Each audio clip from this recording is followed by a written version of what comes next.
Hay que ponerse a pensar en esto. ¿Es posible que un simple accidente de laboratorio cambie por completo nuestra forma de entender la vida? Pues esa es la historia que vamos a explorar hoy. La de cómo un experimento que salió mal, por así decirlo, derribó una idea de siglos y dio a luz a la química moderna. Por muchísimo tiempo, la ciencia creía tener la respuesta perfecta para esta pregunta. Se pensaba que había una división clarísima, casi mágica, entre lo que está vivo y lo que no, y todo se debía a un concepto, uno conocido como la fuerza vital. Para entender qué tan grande fue este descubrimiento, tenemos que viajar un poco en el tiempo, hasta el siglo XVIII.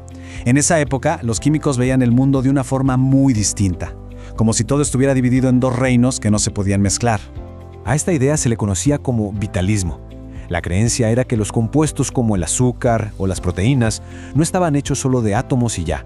Se creía que tenían una especie de chispa vital que solo los seres vivos podían crear, así que la idea de hacer algo así en un laboratorio a partir de, piedras, era considerada imposible, literalmente. Y ojo, no era una teoría cualquiera. Gracias a químicos muy influyentes como Jöns Berzelius, el vitalismo se convirtió en ley, en un dogma científico. Era un muro que separaba lo que se podía hacer en un laboratorio y, el misterioso mundo de la vida. Pero en 1828, ese muro empezó a temblar. Y lo más irónico de todo es que la primera grieta la abrió uno de los propios alumnos de Berzelius, un joven químico llamado Friedrich Wöhler. Es que lo curioso es que Wöhler no estaba tratando de contradecir a su maestro para nada. No buscaba fama ni una revolución científica. Simplemente estaba en su laboratorio haciendo sus cosas, trabajando en un experimento que, en teoría, no tenía nada que ver con la famosa fuerza vital. El experimento era bastante sencillo. Como se ve aquí, Wöhler empezó calentando cianato de amonio, una sustancia totalmente inorgánica, como la sal, pero al calentarla pasó algo que nadie se esperaba. Aparecieron unos cristales, unos que él no reconoció al principio. Después de analizarlos, la conclusión fue increíble. Había creado urea, un compuesto orgánico de los que se encuentra en la orina, y lo hizo sin que interviniera ningún ser vivo. Y en ese momento, Wöhler construyó un puente entre dos mundos que se creían separados para siempre. La fuerza vital no hacía falta. El gran muro se había venido abajo. Y el descubrimiento de la urea fue solo el comienzo, Abrió la puerta para que un montón de químicos empezaran a crear compuestos orgánicos en sus laboratorios, desde ácido acético hasta alcohol. Esa barrera mística, simplemente no existía. Ok, entonces, si la fuerza vital no existía, la pregunta era obvia. ¿Qué es lo que hace que los compuestos orgánicos sean tantísimos y tan diferentes entre sí? A día de hoy conocemos más de 16 millones de compuestos orgánicos. ¡16 millones!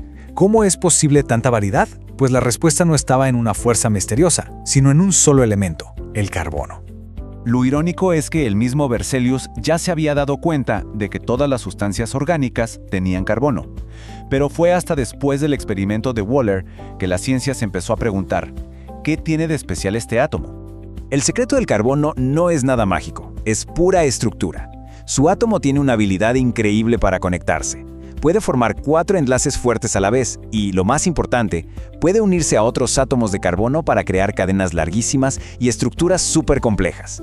Es como el ego supremo de la naturaleza. Y aquí la cosa se pone aún más interesante. En su estado normal, el átomo de carbono es como una mano, con solo 2 dedos listos para agarrarse a algo. Pero cuando se va a unir a otros átomos, ocurre algo asombroso. Se excita. Y de repente, es como si tuviera 4 dedos idénticos, listos para conectar. Pasa de tener 2 puntos de agarre a tener 4, y eso le permite construir de todo. Y esos 4 puntos de conexión no se ponen de cualquier forma, no. Crean una estructura tridimensional perfecta, un tetraedro. Y es esta forma la que le da al carbono la flexibilidad de ser la pieza clave en millones de moléculas diferentes, desde nuestro ADN hasta el plástico de una botella. Y esta versatilidad atómica no se limita a la química de la vida, para nada. El carbono es tan buen constructor que lo encontramos en formas totalmente diferentes por toda la naturaleza. A esta propiedad se le llama alotropía, y significa que el mismo elemento, el carbono, se puede organizar de distintas maneras para crear materiales completamente opuestos. Pensemos en esto un segundo. Los mismos átomos que forman el grafito, que es blando y oscuro, si se reordenan, crean el material más duro y transparente que conocemos, el diamante. Es literalmente la columna vertebral de nuestro planeta. El carbono está en el aire, en los océanos, forma parte de cada planta, cada animal, está en la estructura de todos los que existimos. Así que al final, esa gran división que mantuvo a la ciencia ocupada durante siglos no era entre lo vivo y lo no vivo, era algo mucho más simple, la división entre la química del carbono y la del resto de los elementos. Y si el mismo átomo puede ser un diamante y al mismo tiempo la punta de un lápiz, la pregunta que queda en el aire es, ¿qué otros secretos nos estará escondiendo el carbono?